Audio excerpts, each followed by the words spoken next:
Hello, you are watching Phone Arena's video review of the HTC Touch Viva. It's the budget-oriented phone in the Touch series, which are popular for their easy use with fingers. The main reason for this is the Touch 4 interface, which is also present in the Viva. As you can see, the design is quite similar to the one of the HTC Touch and it has some nice rounded shapes. We can't say that it looks bad, but this design language has been interesting a year ago, but not anymore. As a whole, however, the Viva is pretty handy and one can easily find enough place for it in a pocket. It is typical for a touchscreen phone to have its screen occupying most of the front. Here it's 2.8 inch with QVGA resolution, but it's concaved, unlike the other touchscreen phones. The colors look good when you're indoors, but once you go out they quickly get washed away, making it hard to see even what's been written on the screen. Below it you'll find the D-pad and the center and end keys. They are comfortable to use, but the main instrument for navigation throughout the menus remain the touchscreen.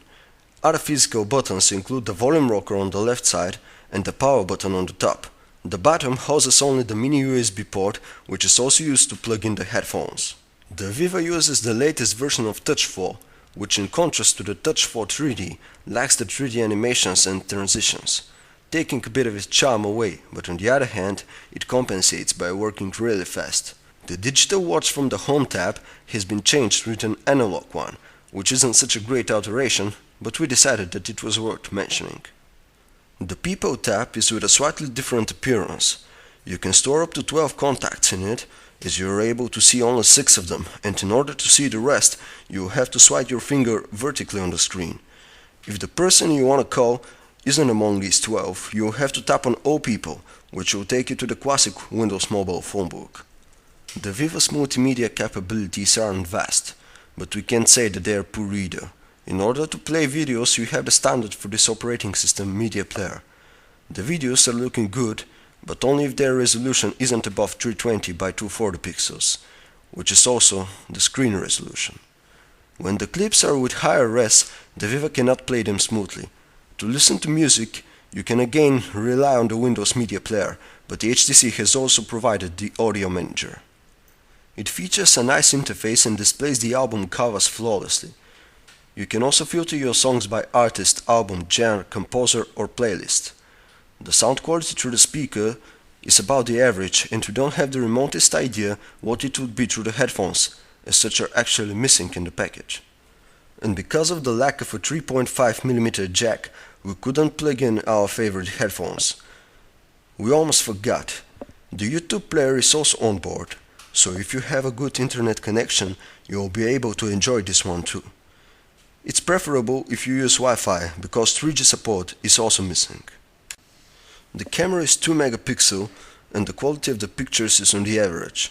The good news is that you have multiple settings at least, giving you a chance of trying to get the most of the camera. Same as in other new HTC devices, the browser is based on Opera Mobile 9.5. We praise it a lot and it's definitely worth it. The pages are loading without any problem, even complicated ones like phonearena.com. The Viva's browser also features a rather new element, which we previously saw in the Touch HD, namely the bar for zoom adjustment. It's a nice and useful feature, which gives you additional control over the amount of information that's being displayed.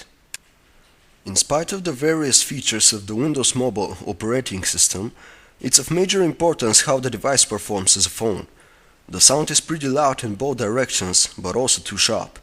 The only cure for this is to turn it down a bit, but in this case you will need to find a quiet place in order to make a decent conversation without wondering what's being said to you. As a whole, we are pleased with the performance of the device, and despite of its dated hardware, it worked fast, without any lagging or crashing. But let's not forget that in this class it has a competition in the face of the Eaton X610, which has a GPS receiver but at the cost of being a bit clumsier. So it seems that your choice depends only on what design and interface type you like the most. Thank you for watching. Please visit phonearena.com for our full review with many pictures and a 360 degrees view.